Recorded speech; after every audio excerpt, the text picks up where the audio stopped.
Hello, Shemai. You're listening to Spare a Thought, a podcast where I try to shine a light on the people, ideas, issues and organisations that are often overlooked or misrepresented in the media.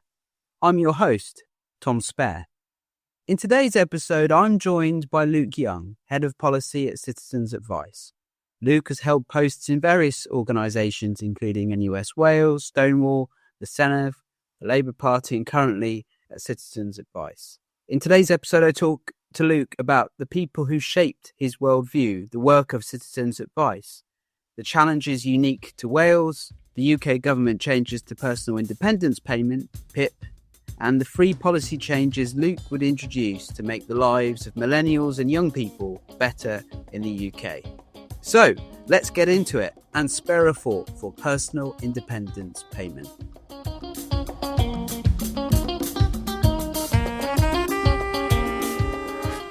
Hi, I'm Luke Young. I am Head of Policy at Citizens Advice. The areas of work that teams work on are welfare, living standards, and then the devolved policy, public affairs and news work in Wales. What moments in your life drew you to the work that you do now? Are there any particular interactions or people that you met along the way that sort of drew you to the work that you do now? Whenever I thought about this, I've always come back to two people in a place, I think. The first person is my BAMP, so my grandfather on my mum's side. His name was Di Jones, so he used to be a miner and a fireman in the pits, so very much of the South Wales Valleys ilk. But for him, I used to go and sit with him and my nan usually on Sunday afternoons. My nan would be watching like Popularcum with the subtitles on, and BAMP would be talking to me about politics. He was the first person to introduce me to an Iron Bevan, which is, always a very good thing. Can you tell us who an Iron Bevan is? I know it's a bit shocking in Wales because absolutely, if we were to say this, you probably be court-martialed, but yeah. So for those listeners who've ever been to Cardiff and saw the statue on Queen Street, that's an Iron Bevan. And Iron Bevan was the MP for Ebervale. He was born and brought up in Tredegar. He was a miner himself, and one of his formative experiences was seeing how there was no health service available to support his dad when he was ill. His dad had a form of lung issues that most miners do. Actually, my grandfather had emphysema from working down the mines. And Iron Bevan was active in local Tredegar politics on the town council. He ran for the local council, supported by miners and the Labour Party, then ran for Parliament. And then in the 1945 government, he was appointed Minister for Health and Housing. And he took the idea of the NHS in Tredegar, which was basically miners were put into a pot so that you could share out you could pay for everyone to have medical services when they needed it. He took that model and nationalised it, and that was what became the NHS. The story is a bit more complicated than that if you want to read on from 1945 onwards, but Iron Bevan is the founder of the NHS, and he is a hero in Wales and for all of those who care about socialised healthcare.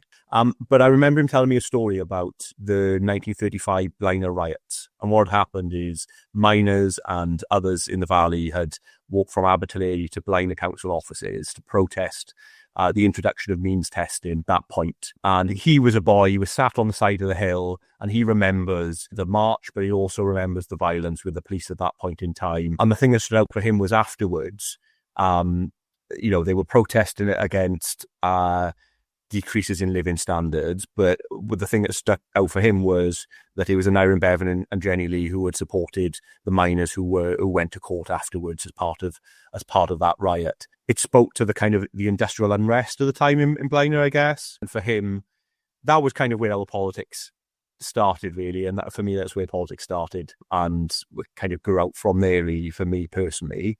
The second is my mum. Sadly lost mum when I was 17. But she had a fierce sense of right and wrong. And if she thought there was an injustice or something wrong, she would not let it go. And I think it's fair to say that I've picked up some of that stubbornness. And so, if I see an injustice, it is very hard for me to let it go, and I want to do something about it and find a way. So there's obviously a read across with those two figures in my life into my current job. But then I guess they're bound by the place, Blaenau. So I'm from Blaenau in the South Wales Valleys. I'm a Blaenau boy, very proud to be so. And from a young age, whenever I heard people talk about the town or the area, it was always in a negative fashion. It was always, there were so many problems, so many issues. And that has continued, actually, and it drives me up the wall. So pretty much every job I've ever had, and in fact, earlier this week, I was in a meeting with Secretary of State for the DWP, and my thoughts in that conversation were, does what I'm doing and does what we're doing here make lives better for people in Blaenau? What impact is this having on? And that's always been it, really. Those have been my kind of guiding lights, I guess. My mum and the place I'm from. Throughout all of the history of the welfare state, there's been, and including now with disability benefits, there's been a conversation about how much of the welfare state and benefits can be universal versus how much is targeted. Yeah, exactly. So it's not a new conversation, basically, is it? It's tale as old as time. Could you tell us about what citizens' advice is? And you've already talked a little bit about your role, but there's always a lot of people that talk about policy, that say their own policy. It's a very niche world. So if you could talk about citizens' advice and then maybe what you do and with the policy team. Of course. So Citizens Advice Cymru, and Citizens Advice more broadly, is the national organisation that represents local citizens' advice. So listeners might know citizens' advice in their local communities. It might be the shop or on the high street that they go to for help and support. It might be the website that they look on to for information, or it might be the phone line that they've called to ask for help and support on a range of things that happen. What we do in the policy side is we take the experiences of the people we support across Wales and across England, and we look at the data and the trends, and then we turn those stories and that data into policy actions, answers, solutions, and go to the government and say, we can make things better for people if we do X, Y, and Z. So my role is very much about connecting what happens from an interaction with an advisor, someone who go in to see an advisor because they're worried about topping up their prepayment meter, to taking it through to we're in a meeting with a Secretary of State or Welsh Government Minister, and we can make the system better and get crisis support directly to a cohort of people in a better, more functional way, really. When it works well, but oftentimes we hear stories of how things are not good for people. And so we take those examples and we say, well, here you go, government, here's a way in which you had a good intended consequence. You attempted to give someone some support, but actually the system is really inaccessible. The forms aren't really in a form that work for people. Your systems are too jargonistic. How can we help people? So that's it. Fundamentally, it's about how do we help people and using the functions and ways of government to do that. Are there particular patterns or trends in the kinds of challenges that people are bringing to Citizens Advice Cymru? And does that mirror or diverge from what you're seeing elsewhere in the UK? So over the past couple of years, energy debt and council tax debt have been the two biggest debt issues. So typically people come to us when they are approaching what we call crisis, or already in crisis. So that what that could look like is having trouble paying the prepayment meter, topping up the prepayment meter, and therefore needs some support, needs to be guided on. That could be a range of other things, though. But in reality, over the past couple of years, the cost of living crisis, particularly after COVID, has meant that more and more people are coming to us from a wider group of people, not just low-income families, but a wider group as well, asking for advice and support. And so our aim is always to look at the problems that they present and go, how can we move you on in each of those? So for some people, it could be about making sure that they are getting the benefits they're entitled to. For others, it is oftentimes, sadly, about making sure that they are referred into a food bank because what they need is food, and maybe they need fuel vouchers. And for some others, people come with multiple issues to Citizens Advice. For others, it could be some consumer issues. It could be actually they're going to a bit of trouble with a mobile phone contract and they need a bit of help working through that. So we try to help people there. On broad trends, though, it's interesting because the different bits of the cost of living crisis over the past few years, things have changed a little bit. So, for example, in England for a long period, throughout the cost of living crisis, it's kind of eased off now as the energy crisis, although prices are still high, The energy crisis isn't as acute as it perhaps was a winter or two ago. But the clients presenting to us with energy debt shot up quite a lot in England over and above other forms of debt. In Wales, actually, council tax debt and energy debt were closely tied to each other. And we did a bit of work into it.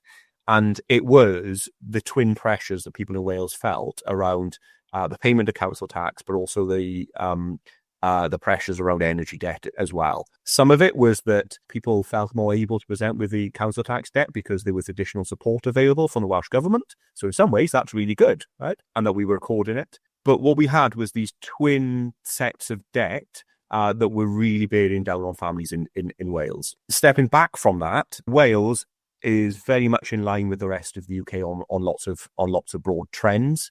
I guess the difficulties that are kind of now baked in a Wales context is that our population is older. We have more people that tend to be disabled. Our housing stock is similar with the UK, but actually particularly acute in Wales is our housing stock is older and colder, and that has a natural effect for all of the things around utilities, for example.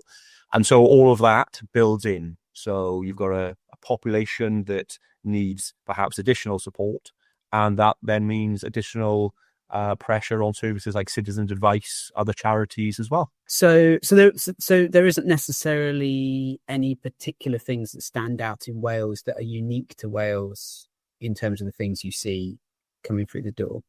It depends which bit of Wales you compare. Well, Wales compared to where, I guess. If you were comparing us to regions in England, you're probably looking at the northeast, and actually it's around history there. So it's some communities that are post-industrial where they are perhaps from heavy manufacturing through to an older generation where there are more disabilities that are physical. So there's those pressures that are built in. The ways in which you respond to that, though, similarly, there's a sense of there's always a sense of Welsh connectedness to community within Wales, and in policymaking that is really important because oftentimes the solutions that help people the most and the ones that they readily accept are ones that are local to them and in their communities. Whereas lots of the trends tend to be England and Wales across the UK do have those deeper pockets of poverty right across to Wales.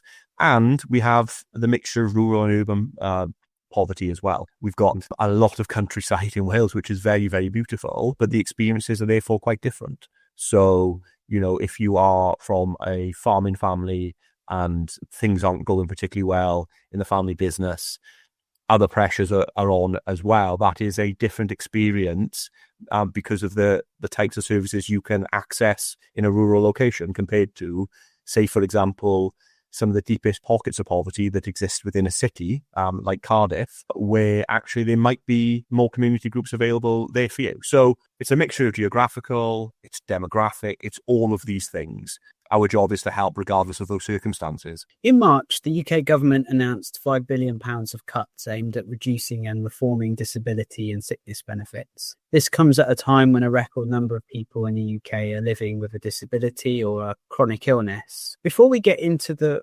why, I want to ask about the how. How many people are currently claiming disability benefits in the UK, and how does someone go about sort of making a claim? And is it a difficult process to claim for it? I'll broadly stay on personal independence payments because that's the main disability benefit. There are a few others like disability living allowance and ESA that feed in, that are shifting and changing in the system, but PIP is the one that we're mainly talking about. So as of January this year, there were 3.7 million people who were claiming personal independence payments. I think the number, if I'm correct, is around 270,000 people in Wales. And that is, I think actually that is higher than the equivalent to what it would be in Scotland.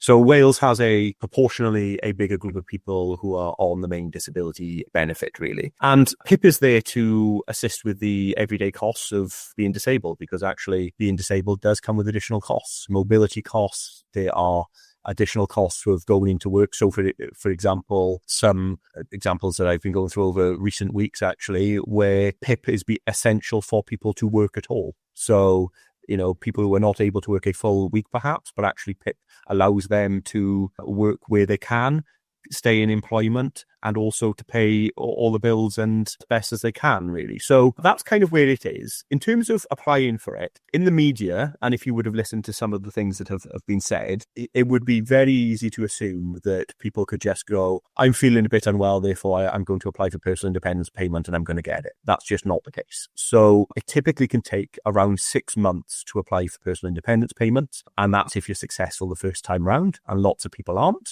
And they're then appealed. And then sometimes more often than not, they are successful upon appeal. So there's a long period and lead-in time on this.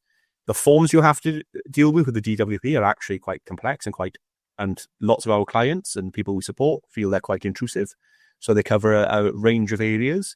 You are tested basically on lots of things like bathing and washing. How able are you to bathe and wash? How able are you to walk? Can you walk more than 50 meters, for example? Can you move between one seat position and another? Can you dress yourself? Now, obviously, in the nature of anyone's disability, there are times where you can do some of those things and times where you wouldn't be able to do some of those things. So it's not as if disability in itself is static and never changes. So the assessment process, as it currently works, is around getting a number of points across all of these different categories. It can feel quite again intrusive process when you are saying to someone and someone is asking you, hang on, you're saying you can put on your trouser bottoms, but you're saying that you can't wash yourself. So it's by no means an easy conversation. One of the changes the government has made actually has announced and is consulting on is on the daily living component, changing the number of minimum points that you need in one of those categories, in any one of those categories, to a minimum of 4 points. And so while it sounds like a simple thing, and while it sounds like does that really matter? What you will have inevitably is people who are currently receiving PIP because they've been judged by the system as it currently stands, as difficult as it is to apply and as strict as it is, that they need that additional support because they might be able to, for example, wash themselves on one given day, but actually not maybe put their top on or get dressed by themselves. They could fall out of PIP very, very easily because of this classification. And so concerned about that. What we want to see is a system that works for people. So before the government's announcements, it's important to say we were working with the previous UK government on trying to get them to introduce an assessment process that helped people a bit more. There was a bit more human in its approach, I guess, and didn't treat people as numbers on a list as many can currently feel. That work is still there. It still needs to be done. So alongside the headline cuts that have announced, there's going to be a PIP review to look into the assessment process, which in itself is good, but actually it's in the context of big headline cuts actually that look at across the entire system. The ambition is always that is there to support people when they need it. Worth saying on PIP as well that actually it's not linked to income. You can be in work and be out of work. It is linked to the bits of your life that need additional support and money. So there's a mobility element as well, for example, that often gets write-ups in Daily Mail and other places. Actually, it is about making sure that people, where they're able to, can travel and can go to work. It's our ambition that people live full lives, not smaller lives where by themselves and they feel alone. And disabled people have every right to dignity, the same as everyone else. And so that's what we need to build into the system. Yeah, this whole thing of disabled people struggling, living in silence in many ways because of the structures which sort of exist. Why is the government targeting some of the most vulnerable people in society in this way? Because it's not like this group haven't been targeted before, right? In austerity, during the pandemic, very isolated. Why take this approach and not another way? So that really speaks to the question that a lot of people have. So if you take it back a few steps, so we've had 15 years of successive governments, actually going back to 2008, after the crash, where support networks, public services have had money taken away from them, and that support network generally is reduced. At the same time, you've had different waves of the same kind of, I think, quite toxic rhetoric around benefit scroungers, and we need to get people off benefits and into work, and that's the only goal, regardless of how people are in their lives, all of that type of stuff.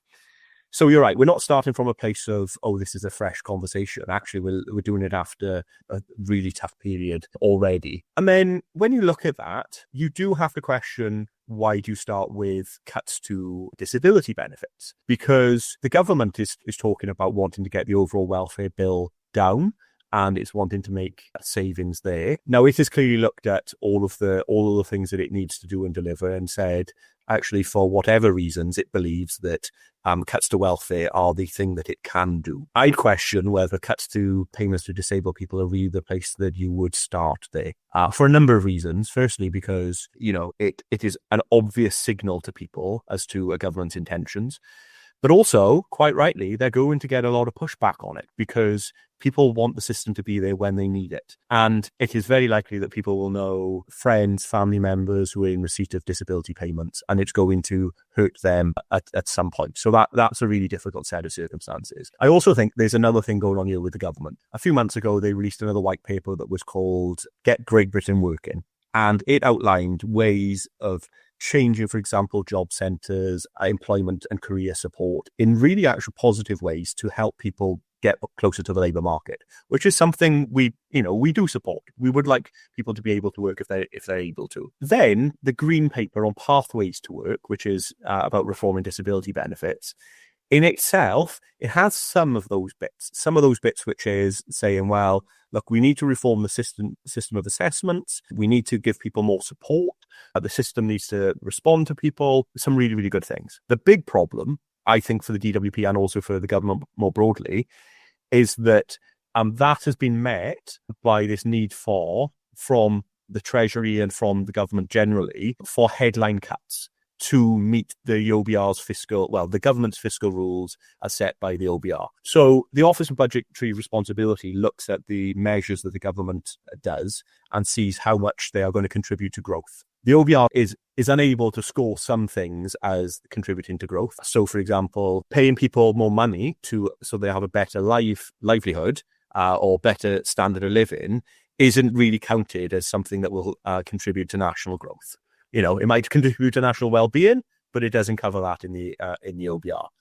What it does cover is, if you make a big cut to benefits, the assumption is that then means that people are going to go into work. More people in work means that there's likely to be more growth. But if you have a look over the history of reform of benefits, just cutting back has not meant that more people are going into work. Particularly when you're looking at a group for disabled people, where they've already gone through all of the things and assessments they need and been judged fairly by the system as it exists, in that saying there's a large component who can't work. So you end up then with these headline cuts coming in, completely undermining the UK government's approach on getting people closer to the labour market where they can. And that then really sets up a difficult conversation for people like us as citizens of ICE, who want to support people to live their best lives, to thrive, to access work where, if they can and where they want, where they're able to, because we know that those headline cuts are going to fall on the most vulnerable within society, and we've got to call that out. And when we do, and quite loudly, and we're quite firm with the UK government in that those cuts are wrong. They fall in the wrong places. They're going to hurt people. It is going to mean that if you are particularly in places like Merthyr and Blaenau Gwent, actually there are going to be more people affected there. Does cutting their benefits get them closer to the labour market? Does it mean that they are going to have access to better jobs? No. Now, in fairness to the government, they say, look, it's a range of measures, it's a package of measures. You can't take one thing in isolation from what we're trying to do with raising national minimum wage, trying to increase and get some better security on statutory sick payment, improve employees' rights in the workplace from day one. All of those are laudable and good, but the government can't evidence, it is saying it cannot evidence how the reforms they've proposed are going to offset the harm that they're also proposing with these cuts. And that's really difficult, because we are basically then, what are we meant to do? Just assume that everything's going to be all right? So the JRF, Joseph Rowntree Foundation, have done some modelling on this. And they found, and they've presented to the government, and government have said they won't have an answer for it until the autumn.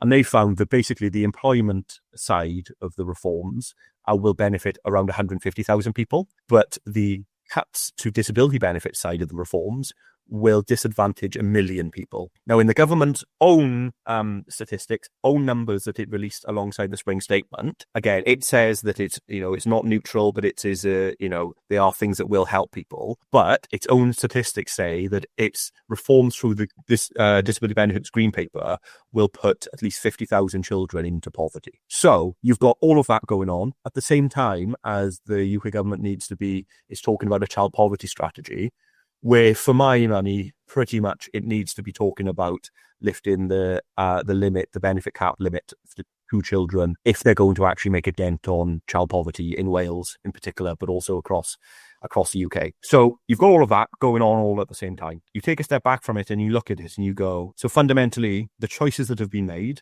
are, it is a difficult and complex system that absolutely needs reform, but you've started by saying, we are going to cut from disabled people. We don't have the evidence to say that the things we talk about in employment are actually going to work, but on the best evidence available, that will only support around 150,000. The Prime Minister has said recently that, it doesn't take into account behavioural change and how people will change their behaviours. But it's not as if we don't know this.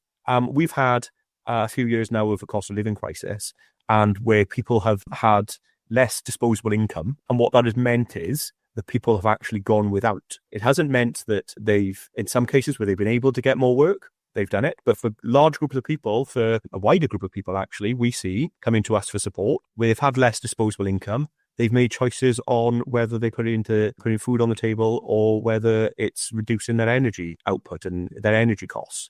It's making those everyday choices. So it's not as if we don't know what the behaviours will be for people. So overall, we want to reform the system, absolutely. I think everyone's agreed on that. We want people to live healthier lives. However, starting with disabled people, I think, is just entirely the wrong place.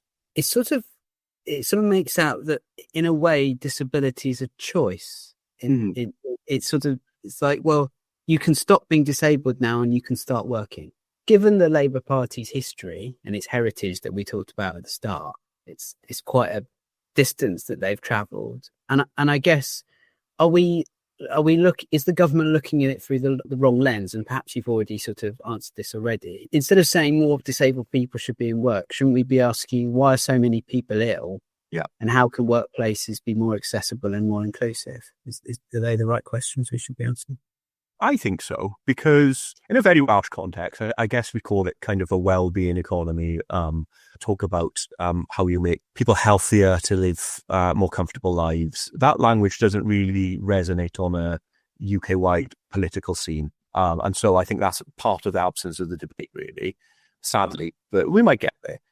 And what I mean by that is that we have had a consistent period over the past, since 2008 actually, where people have seen their employment and education outcomes and results get worse. So wages haven't met rising costs. That's added extra pressure on people's lives. People were feeling more lonely and isolated, and that was before the COVID pandemic even happened.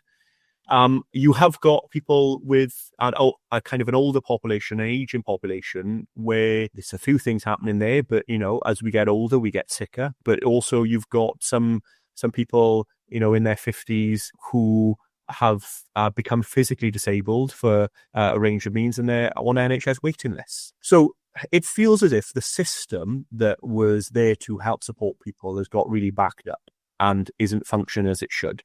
So that's where you start, actually, of going, well, actually, the ways in which we help people have stopped helping people. And you need to find ways to unclog that and help a bit more, I think. Why are people ill? Well, I want to take this one on, actually, because it's been an interesting bit of the conversation in the last few weeks, particularly around young people and mental health issues in particular. If you were to read and listen to some things, it would suggest that actually the rise in applications and benefits claimants is because basically every young person is saying, I've got mental health issues, therefore getting signed on for benefits. That's actually not the case, particularly when it comes to PIP. Actually, of all of the tests and things that I mentioned earlier, the rigorous assessments that go through it, and of the ways in which you've got to be able to justify. I think it is true that we as a society are more open about our mental health, and I think that is ultimately a much more positive thing for us as a society. I think that is good. I think what is actually happening is that what we do have is the effects of austerity, a global pandemic, the lack of opportunity that is out there, all mixing in. But they are factors that are mixing on the whole population and that are holding people back generally. That is different from the actual fact of being disabled and of having conditions which mean that you are unable to bathe yourself, that you're unable to get out of bed, that you're unable to work. Now, the positive place you can work in it all is there are lots of disabled people who currently are not able to work, who want to work. So, post-pandemic, we now work in a much more hybrid system for lots of jobs. That can be a real benefit for people. And we can absolutely lean into that. The buy-off of that has to be that they are good employers who are understanding of people's needs, that the employees are flexible, that you can work compressed hours, that actually the understanding of that your work isn't actually always equal the number of hours that you're doing in any given week. All of those types of things, really. So I do think it requires a bigger, more grown-up conversation. The difficulty, I guess, and I understand this bit for the UK government, is it's got lots of pressures on its budget. It has to deal with politics as well. And it's decided that going after the welfare bill is something that it can do politically. Now, there's a few reasons for that, I imagine. I imagine it's because, it feels comfortable in its parliamentary support. It feels comfortable that actually the general public like the idea that, that welfare should be there for those who actually need it. But I do worry, and this isn't a government focused thing, but this is a general thing for us as society, is that we are so ready to look for a scapegoat. In every single bit where there's been an economic downturn, in every single economic downturn there is, we look for a scapegoat. And they usually end up being one of the most vulnerable groups in society. And we start saying, well, hang on, I'm not as well off as I think I should be. Have they got something I should be having? Or it looks as if they've got something that I should have. Now, that is dangerous to lean into, and it needs to be challenged. It's dangerous to lean into because it's false, actually. In a caring, compassionate society, you support those who need it. Are there people out there who try to challenge the system or try to cheat the system? There are small numbers. Yes, there are. They are in every single system, in every single bit of the world. But in the DWP's own figures, the DWP's own fraud figures, fraud within personal independence payment stands at 0.2%. It barely exists because of how rigorous the assessments are. So they're slightly higher, for example, on universal credit. So when the government comes in and say, well, it's all of these things that we need to deal with, you go, okay, you had me on reform the system to help people in their lives. Great, yeah. But actually where you're saying the reasons and rationale, you're backing it up. You're not evidencing it by the employment support. That's not going to work. And you're relying on pretty much people assuming the worst in others. And, that's just not a space that we exist in as citizen advice, because the number of clients that we see throughout any given year that come into us, we know the general response is that there's still a level of shame attached to applying for benefits because people don't want to feel like they are beholden to others. They want to live independently. That is the experience of the vast majority of people. And I think that's a better starting point than necessarily where the government started off. If someone listening is disabled or has a family member or friend who's trying to access disability support, where should they start? And what kind of help does Citizens Advice offer in those situations? So if they're able to look online on the Citizen Advice website, we've got a range of information there, which outlines the process, the types of support that's available, but also some reassuring clarification as to the government's reforms and when they would likely take effect. So one of the most disappointing points in the past few weeks about the leaks from government about potential cuts to PIP that didn't emerge in that form. There were certainly leaks from government around the potential for that. Was that it's anecdotal, but we had advisors reporting into us saying that people had gone in to see them and said, oh, well, I'm not going to apply for PIP or for disability benefits because they're going to get cut anyway. So why would I go through that hassle? Is the general gist of it. I think that's the wrong approach. I really, really do. If anyone needs the support, you should seek it out. So there are a few ways. You can look at our website. You can also Google, if you live in Wales, Claim What's Yours, which actually provides a load of support and advice on getting the benefits that you were entitled to. That is sponsored. That's a joint partnership between Citizens Advice and the Welsh Government.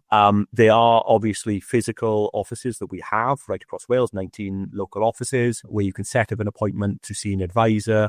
We're in lots of libraries across the country as well. So there's opportunities if going online isn't your thing. The key thing is to ask, what money is available to you that you could be getting that you're not. That's sometimes called income maximization, which I think, again, is a term that sometimes puts people off, but basically getting the money in your pocket that you need. But equally, if you're thinking about going through applying for PIP, or for other elements of universal credit, perhaps universal credit health or whatever that is, please don't be put off by what's currently going on in the news. At a national level, we are pushing back hard and saying, actually, the cuts won't work, and the proposals that you are saying that are going to come in from either next year or 28, 29, there's still time to challenge them. So let us do our job nationally, focus on yourselves, talk to us locally, and start that process of getting what you're entitled to. Our advisors have so much wealth of experience in this. They are very kind, caring people. They will want to help. So if we can help, we will. So please do come to us. There are other organisations as well. There are lots of, particularly if you're disabled, there are lots of disability organisations that have a wealth of information. There are lots of support groups out there as well for a range of people. Just seek out that support is the key thing. And, if you did want a number, if listeners did want a number, the advice link number that you could call is 0800 702 2020. That's 0800 702 2020. That will get you through to Citizens Advice. I think it's fair to say that, we get lots of calls on our time. So it might be a little bit of a waiting period. That's sadly the same for everywhere right now, and that's because of the pressure on the system. But we will come back to you. Start the conversation now, get the support that you need, and we'll help you move on in life. This is something I think that's maybe not talked about so much, but people that are around friends, family, partners of people who are disabled, what advice would you give to them in terms of what's the best way of being useful to that person in helping them on that journey of PIP? I think it's probably about helping, as you would with any friend or family member, really. You know them well, and government systems can be really, really scary to navigate. It is my job to navigate some of them on a daily basis, so I think I have a level of confidence in going, here's a system, I want to make it work, I'm going to find my way to do it. But that's just not the experience of most people. Given a load of forms can be a terrifying experience, particularly when it's asking for everything from thing around date of birth and your medical history and all of those things. If you are struggling at any period of your life with whatever it is, the sheer weight of that can feel a lot.